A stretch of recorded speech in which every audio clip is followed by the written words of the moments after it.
you doing, Bill? Hey, Dan. Good. We're going to talk a little bit about the blind Chinese dissident, Guan Chengdeng, and he had the inconvenience to go over the wall at the wrong time for the United States. That's right. And that tends to be the case with dissidents. And you have written your column this week about an experience, similar experience you had in the Bush White House with another prominent White House Chinese dissident. Right. The experience I had was with Cardinal Chen in Hong Kong, who's not imprisoned, but is an outspoken proponent of democracy, sort of a person that the Chinese government doesn't like. When would this have been? This would have been in 2006, and he was coming to the U.S., and I proposed that he visit the White House, and then all of a sudden you find almost all the apparatus of government is opposed to it, because they have legitimate questions. They're working on trade deals, they're working on military exchanges. There's never a convenient time for someone who's inconvenient for a foreign government to come. Yeah, especially if you are actually in China. Right.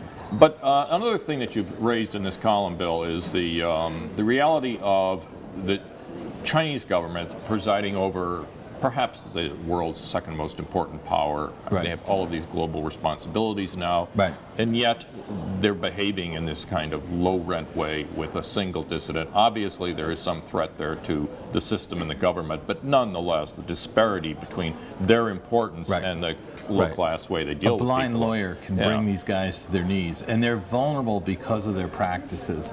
The reason that they can be embarrassed is that, you know, they put Nobel Prize winners into jail and go after blind guys that defend women who don't want their babies aborted and so forth. And that's why they're always hostage to this kind of embarrassment. They want to be treated with respect and dignity. They're a world power now, and they're always hostage to these kind of humiliating positions that they create for themselves with their internal practices. Yeah. Well, we live in a different time now. We live with different media, and there may have been a time years ago when it was possible to, shall we say, sweep your problems under the rug or keep them holed up in faraway provinces that no one would find about. But inevitably, in our time, these things come to the surface, and this one has been in front of us for a week. That's kind of the new reality of it. It is, and it's the flip side of the coin of development. It doesn't always come to the fore in a very backwards country that's not developed, but as people develop, they get to see more what the rest of the world is like. They get to have more outside contacts. One of the other dissidents was tweeting. He had talked to Chen, and Chen was telling a different story that was reported.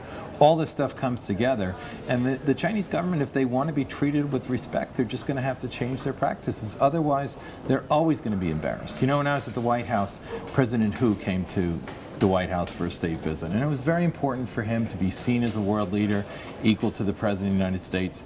And some woman had infiltrated the press corps.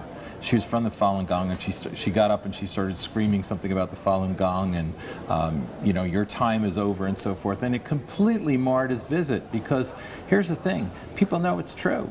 You know, she's speaking to some truth. It was a very undiplomatic way, but they're always going to find themselves dealing with these kind of positions, reminding us that they're not like other leaders. It's a very kind of thuggish regime. Well, I'm sure these individuals strike them as inconvenient. They don't seem to quite measure up to the weighty issues that they're dealing with, North Korea, currency problems and the like. And it is true. And also, look, a lot of what our government does in these negotiations are very important. You know, if you can get China to intervene in some way in Sudan, that would be a great thing. There are a lot of, everything is important.